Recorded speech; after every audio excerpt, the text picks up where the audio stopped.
5 must-see films that you've probably never heard of. Okay, so this is not a top 5 list per se. These are just 5 great must-see films that have kind of fallen off the radar over the years, unfortunately, and we're going to try to bring them back with this video as much as we can. Okay, first up, again, in no particular order,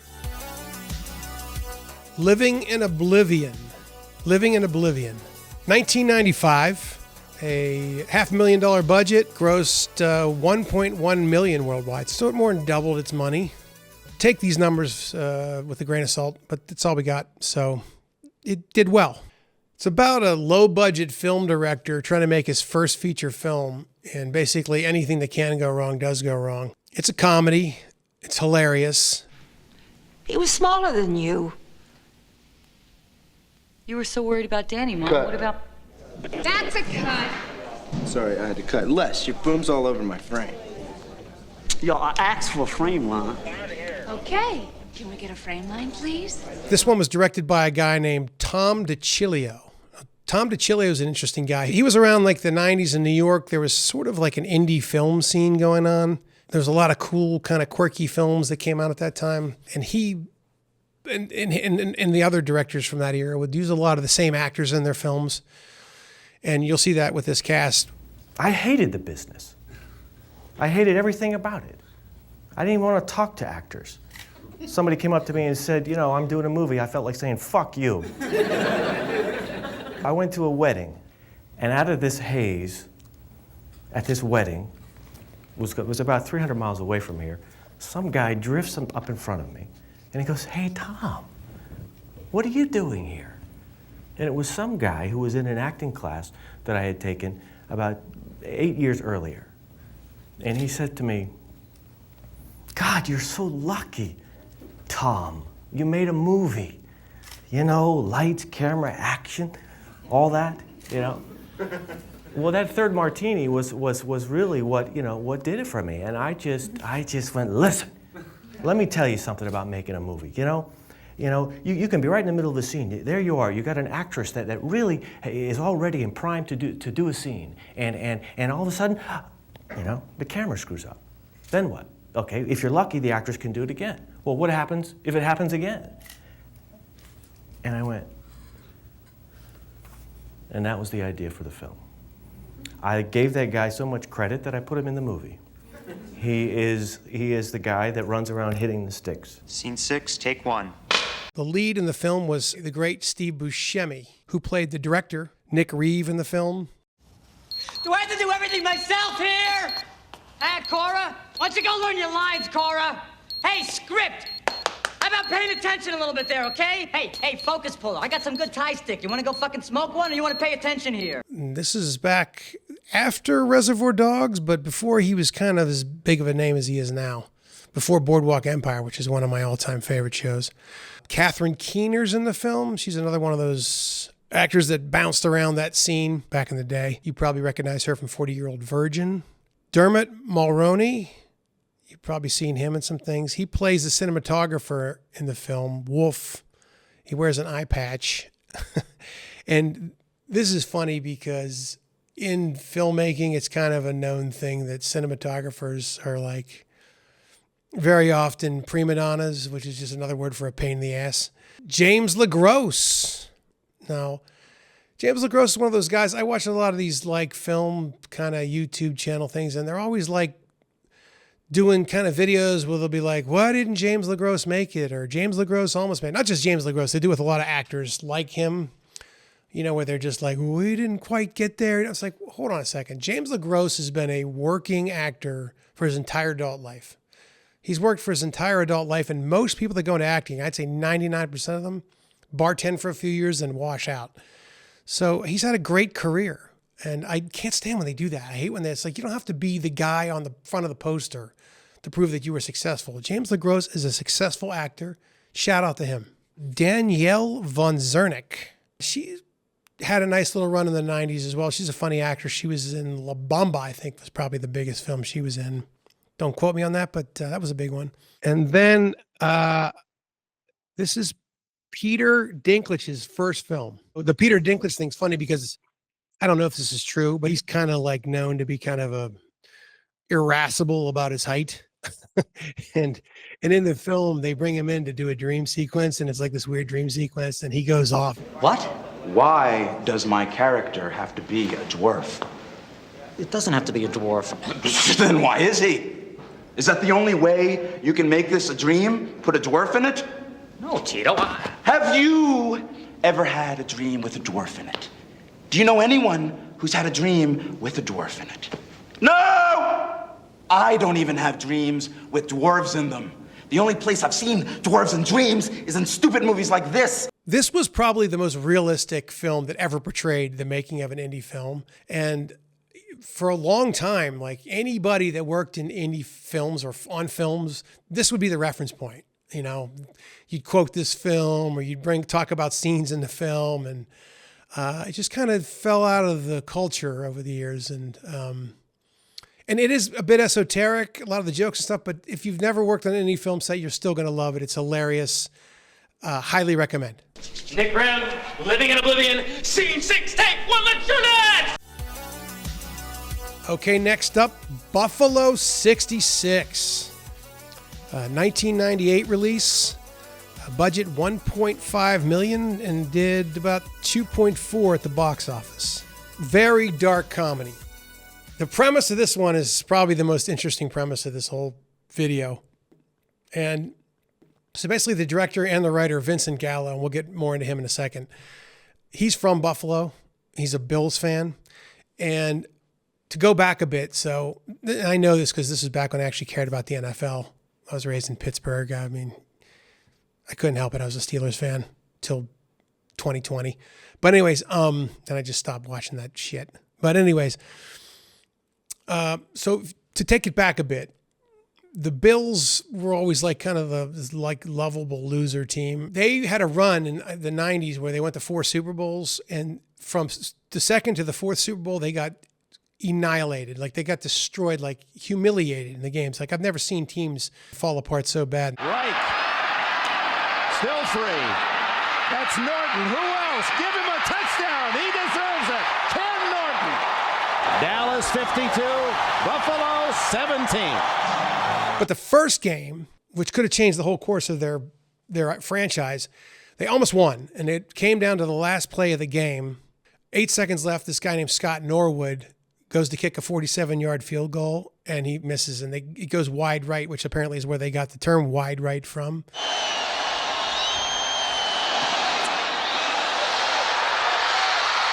No good. Wide right. And they lose the game, and then Norwood is basically out of I think he played one more year, and he was out of the NFL forever, and the Bills were never the same. And in the film, Vincent Gallo, who's from Buffalo, Bills fan, he's like this loser, and he bets $10,000 on the game, and of course he loses because of that kick. And he calls the guy Scott Wood in the movie, which is pretty funny. And so he owes the bookie $10,000. So the bookie makes him go to prison for one of his criminal partners. You know, he makes him take the fall for one of his crimes, and he has to go to prison. And when he gets out, he decides he's going to try to kill Scott Wood, the kicker, find him and kill him, and he kidnaps somebody along the way. No spoiler alerts in this video. That's all I'm going to give you for that. You got to watch the film. But it's a really funny, very dark film. Again, it stars Vincent Gallo. He plays Billy Brown, the lead in the film. And Vincent also directs the film. He wrote the film. He also worked apparently on the art direction of the film.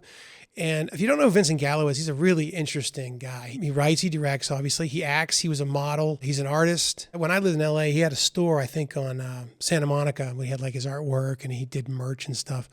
I don't know if he still does, and he's a musician. I guess he used to be a professional motorcycle racer. He's a very interesting actor. He's kind of like Steve Buscemi in a way. He's kind of quirky, really interesting, authentic. Are you pointing that knife at me? Is that why you came here, to stab me with that knife? Huh? Will you turn it away from me, please? Honey, just... Turn it away, please! What? What? The knife is not pointed at you. Yes, it pointed at me! Honey! Don't tell me you didn't point the knife at me! I did not point the knife at you. Don't point a knife at a person unless you want to use it! I didn't point the knife at you! It was here! On the table like that! It was not here! Something that really changed my life, really in a bad way. I was 5 years old at the time, and my brother was 6 years old, and my sister was 4 years old. And we were sitting in the living room on a couch together watching TV. and my mother was vacuuming the carpet. And she found something under the couch, some chocolate, and probably why I used chocolate in the movie. And as a kid, I hated chocolate. I never ate chocolate. I wasn't allergic to it, I just didn't like it. And she found chocolate under the couch, and it was stuck to the brand new carpeting. And my family was very poor, so this was a big thing that we had carpeting in this room. So she started to complain and scream, and who did this? And you ruined the carpet. And she moved the couch back, and she started cleaning up, and she started screaming. And my father came in the room, very aggressive, and he took the three of us and he said, all right, who put the chocolate under the couch? Which one of you put the chocolate under the couch? And he looked at me and he said, you little son of a bitch, I know it was you. I know it was you. You did it. And I said, I didn't do it. I didn't do it, and I don't even eat chocolate. I don't like chocolate. Everybody knows I don't like chocolate. I didn't do it. I didn't do it. And he said, don't tell me because you're an little evil bastard. I know you did it. And I said, I didn't do it. What about them? Why are you picking on me? You know? So he tried to hit me really hard several times so that I would break and admit that I did it. And I would not. He'd hit me hard and I'd say, I didn't do it. I didn't do it. He drove me to the emergency room entrance of a hospital in Buffalo, but a hospital known for psychiatric patients, very similar to Bellevue Hospital. They had a psychiatric ward. And he told me that if I didn't admit that I put the chocolate there, that he was going to take me to this psychiatric ward because I was evil devil, and I needed to go live in a hospital, and I would not be allowed to come home ever again. I'd have to go live with crazy people. So I was sitting in the car. I was very nervous, but I didn't do it. Do you understand? I didn't do it. I didn't put the fucking chocolate under the couch. So I said, I didn't do it. And we pulled up to the entrance of the emergency room, and he told me one last time, okay? And I saw all the ambulances there, and you know, those things, they're scary when you're young. It's just bad. You know, the hospital, the only memory I had of the hospital was my grandparents dying and bad things. So I was very scared, very scared. And he told me, all right, listen, I'm going to give you one more chance, you little son of a bitch. I'm going to give you one more chance to admit that you did it, or I'm going to take you in that hospital and I'm going to leave you there. And I said, but I didn't do it. I swear, it wasn't me. And he came around and he dragged me by my ear out of the car and he started taking me to the emergency room entrance, to the door. And just before we got to the door, I said, okay, I did it. It was me, I did it. And I think that he knew at that point that I didn't do it. I think he knew by my confession that I didn't do it, that it finally hit his mind that I really didn't do it. But it was too late. You understand? It was too late. He had gone so far that it was too late. And it was just a bad thing. It was just bad. I had to admit, it just was bad. And ever since then, all somebody has to do is accuse me of something. Anytime somebody would be missing their wallet in class or in a bar, I desperately wanted them to find it because I thought everybody would think it was me. But this moment was just really ugly. It was just bad, you know. It just was bad. But there was a million days like that. Making the movie was a real catharsis, although the real beauty of the film for me is the aesthetic and the sensibility and the concept of the movie. But the part of it in the narrative, in the writing, where I get to the family's house was really important for me in a personal way. You can tell by this cast that people that know better know how talented he is. It's got Christina Ricci, very talented actress, I think. Angelica Houston, one of the all-time great female actresses. Ben Gazzara, that's one of my guys. I love Ben Gazzara. Did the old Cassavetes films and all kinds of stuff. Just a great old actor. Also, Mickey Rourke was in this film. Now, back in the day, man, Mickey Rourke was the man. Like, he was, I'm not exaggerating. When he came up in his prime, he's one of the most talented, best-looking actors that's ever been in film. And I'm not kidding. He was incredible. Everybody was calling him the next James Dean. And then I think he was so into it, and I think he just got really disillusioned with all the Hollywood bullshit. And then he started doing the plastic surgery and the boxing, and he started getting a real bad ego. And his ego started infecting his performances a little bit. And this is kind of like right on the edge of that. But he's good in this. He plays the bookie. Now, I know what you're thinking. The story's hard to believe, right? I mean, what kind of an idiot would bet on Buffalo to win a big game like that? Rosanna Arquette has a bit part in this. Kevin Pollak, Alex Karras from Webster Days, that guy. And he put in Jan Michael Vincent in this film. Now, if people don't know who Jan Michael Vincent is, Jan Michael Vincent was Patrick Swayze before Patrick Swayze was Patrick Swayze. Yeah, they're very similar kind of actors, and both just as big. So that's pretty cool that he put him in there. Last but not least, Kevin Corrigan, who plays Billy's hilarious friend Goon in the movie.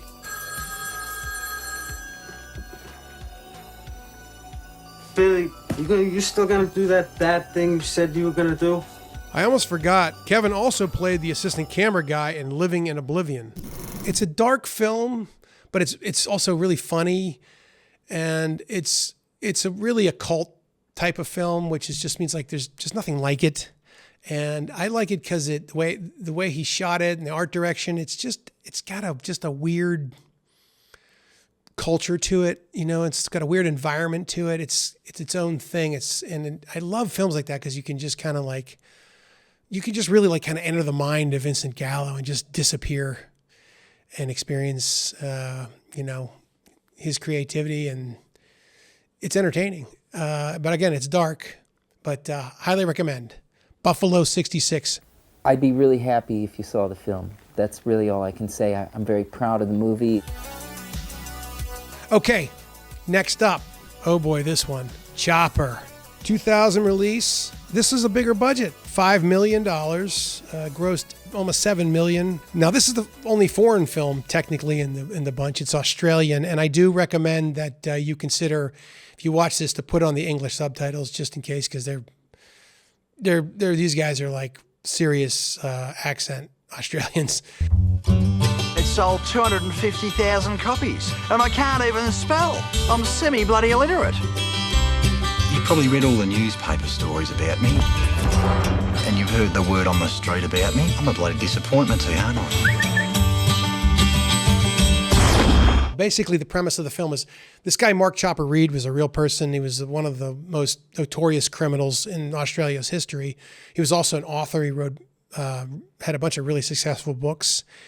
And he had a thing kind of going on, kind of like a Whitey Bulger kind of thing. Although he wasn't like a mob boss, he was more like a one-man. He did have a gang that he ran around with, but it doesn't matter. He was just a lunatic, complete lunatic. He had kind of a thing going with their local FBI, where they kind of just let him do whatever he wanted as long as he gave up people. And so he was just going around robbing drug dealers and doing all kinds of crazy shit. And then he goes to prison. And I'm not going to give too much of the film away, but he does something to himself in prison that's insane. And I'm going to play this video just to give you an idea how crazy this son of a bitch is. You'd have to search far and wide to find the most dangerous man in America, let alone the world. But meet Chopper Reed. A woman faced him down in his hideout on an island off Australia. The real Tasmanian devil. But there's one scene the Americans didn't see, and neither did viewers in Australia. Ladies and gentlemen, there's a slug in this gun. Now, you got to take my word for it, but there's a slug in this gun. Well, I want one shot to my head, one shot to Renee's.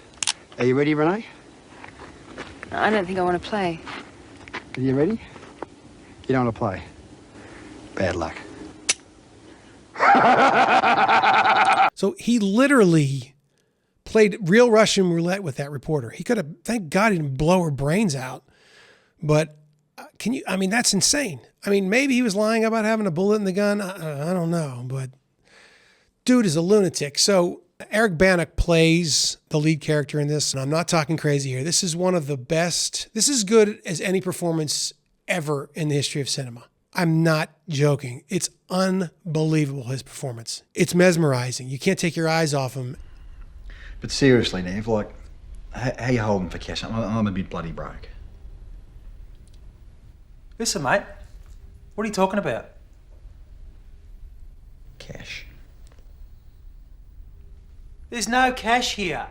Here, there's no cash, all right? Cash, no. Robbo? No cash. I'll tell you what. You try getting from where you're sitting to the front door. Because I reckon I could shoot you from where you're sitting to the front door. Because that's about as long as you've got to produce some money for me right now. I'll give you 20 seconds to produce some cash, or I'll fucking shoot you. 1, 2, I've got no 3, cash, mate. 4, I told you I've got no cash. Listen, you come in, 7, I fucking 8, give you drinks. 9, What's the matter with you sit now? the fuck down. Listen, 10, 11, show 12, some hospitality here, mate. What 13, are you doing? 15, Stop with the 16, fucking counting. What are you 17, counting for? 18, Take 19. it easy.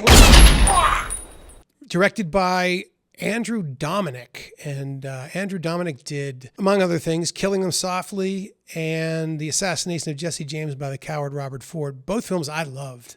You know, Andrew Dominic gets crap from people for some reason. I think his films are great. I love his work. I think he's a real auteur. I'm not big on plot. I find plot pretty boring. I don't want to hear about the bag of money or the MacGuffin or how many seconds we got to take get through the alarms. And I mean, who fucking cares, mate? I mean, that stuff just bores the shit out of me. And I totally get that, man. That's great. Yeah. Like heist movies, mate, the worst. The fucking worst. Yeah, so that I mean, I want to watch a movie. I don't want to see the scenes. Do you know what I mean? I don't want to feel the scenes. I just want to be like, Yeah. And I think Chopper's like that. And he gets great performances out of his actors. And oh boy, it's crazy because when I watched this film, I was just like, dude, that was amazing.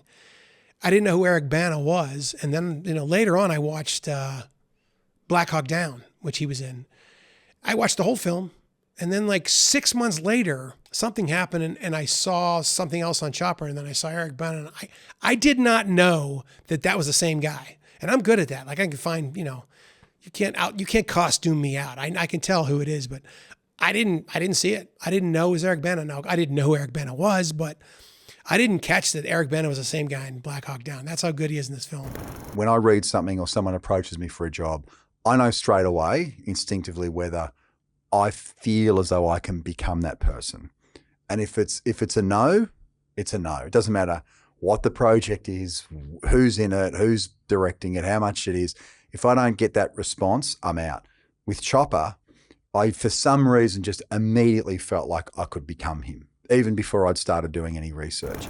I can't recommend this enough just for his performance alone. The other cool thing about the film is it's one of those kind of like Goodfellas where, you've got when he's young and then he's a mobster. And then there's like the end when he's kind of a drug addict and everything falls apart. A lot of people didn't like Act 3 in Goodfellas the least. I would agree with that, but I also think it was a necessary part of that film. But anyways, this is kind of like that where you've got him in the criminal world and you have his time in prison, and they're very different tones, different set pieces, different. It's like you're in almost not two different films, but it has that element that I really like. Again, Andrew Dominic is a great director and highly recommend Chopper. And boy, oh boy, Eric Bana. Okay, next up. This one's going to surprise some people. Blue Valentine. Blue Valentine. 2010, $1 million budget, grossed $15 million worldwide. That's a real good job. I have to sing goofy in order to sing. Like I have to sing stupid. Okay? Okay.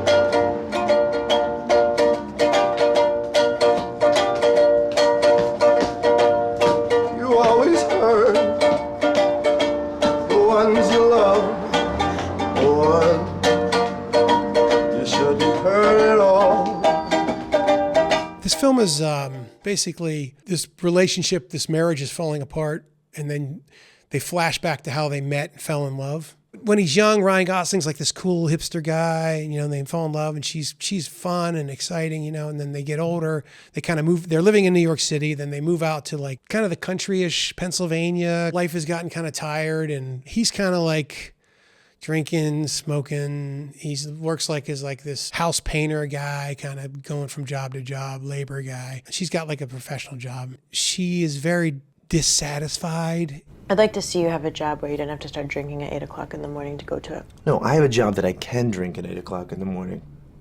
What a luxury, you know? I get up from work, I have a beer, I go to work, I paint somebody's house, they're excited about it, I come home, I get to be with you. What's, like, this is the dream.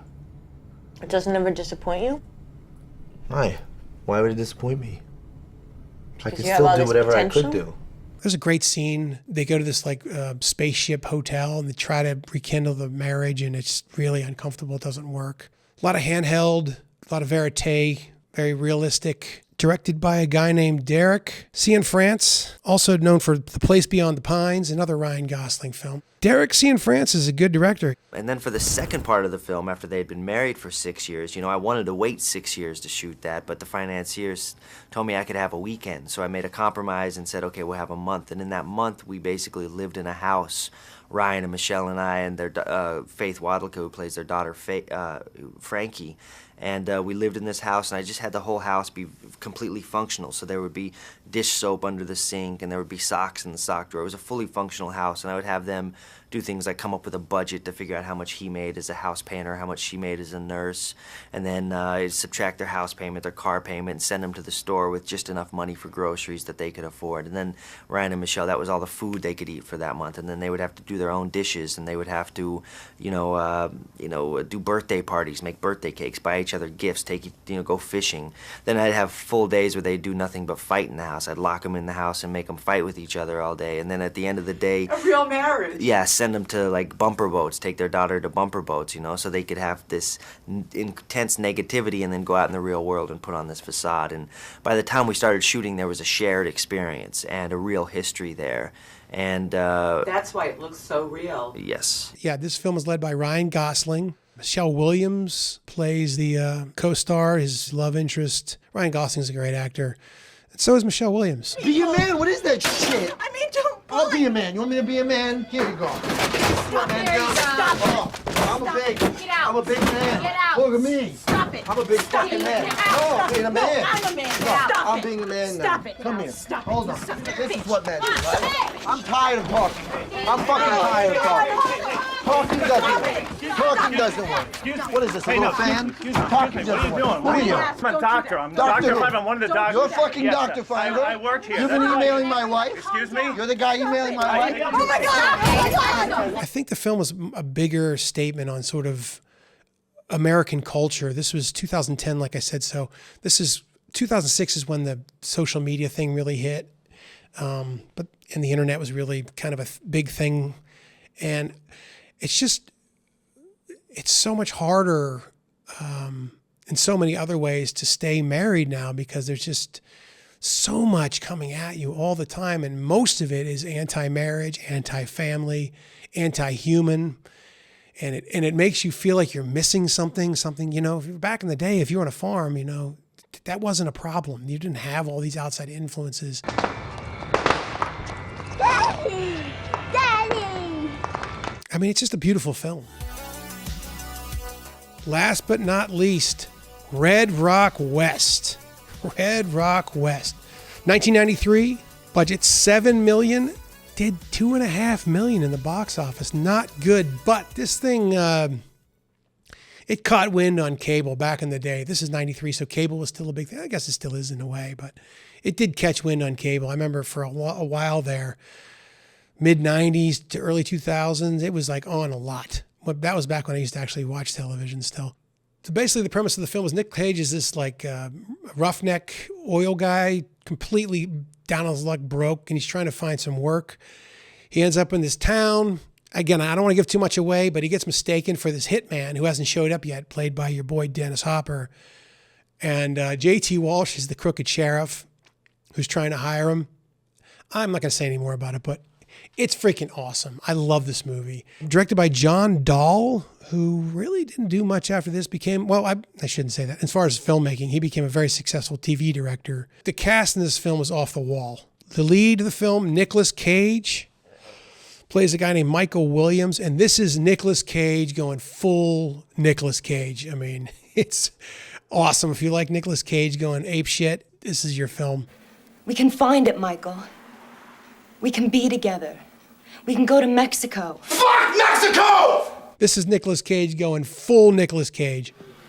Your friend, the ranch hand, he's been shot!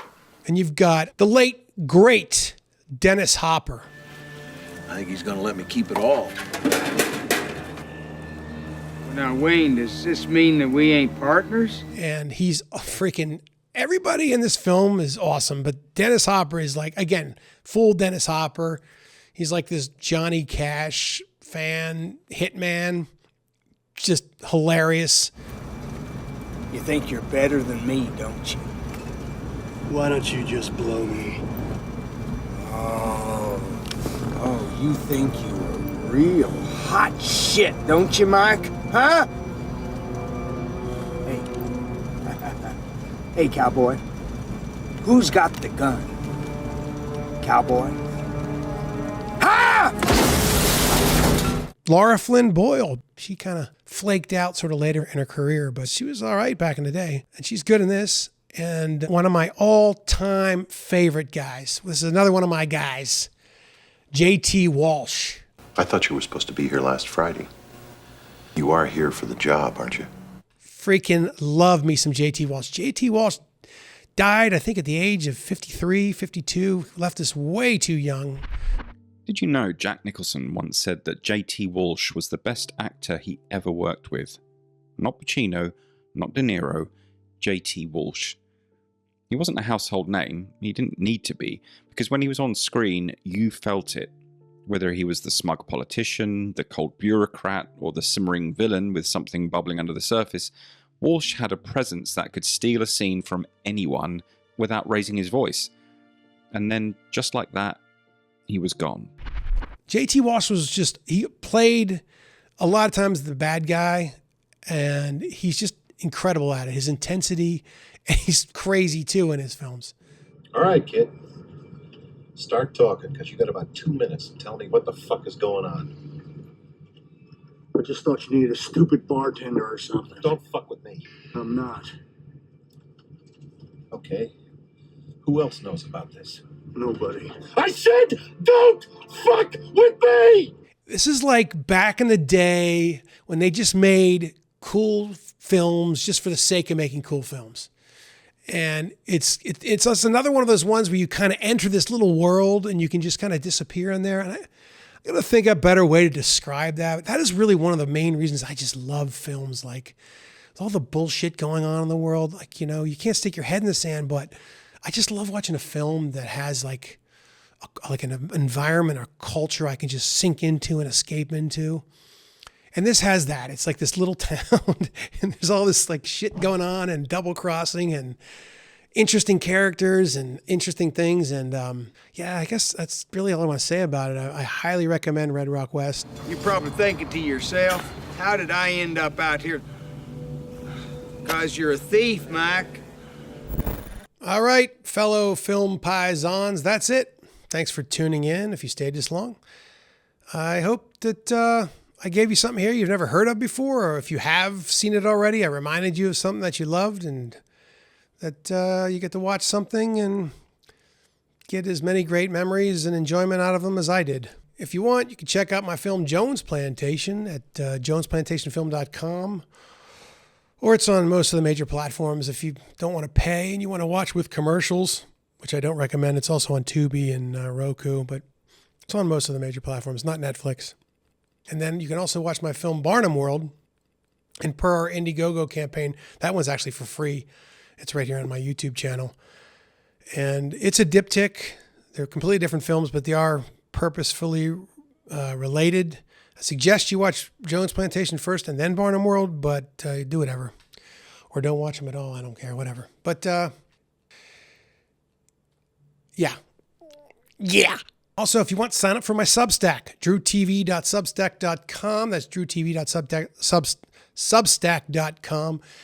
And you can sign up for free, but if you want the goodies, it's like $8 and change a month. So, yeah, go there, sign up, get the goodies, man.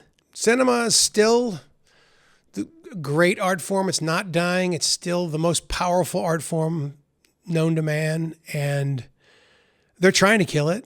The anti-human parasites that run the world are trying to kill it, like everything else that's good and beautiful, because they're anti-human parasites. But cinema is going to make a big comeback if I have anything to say about it.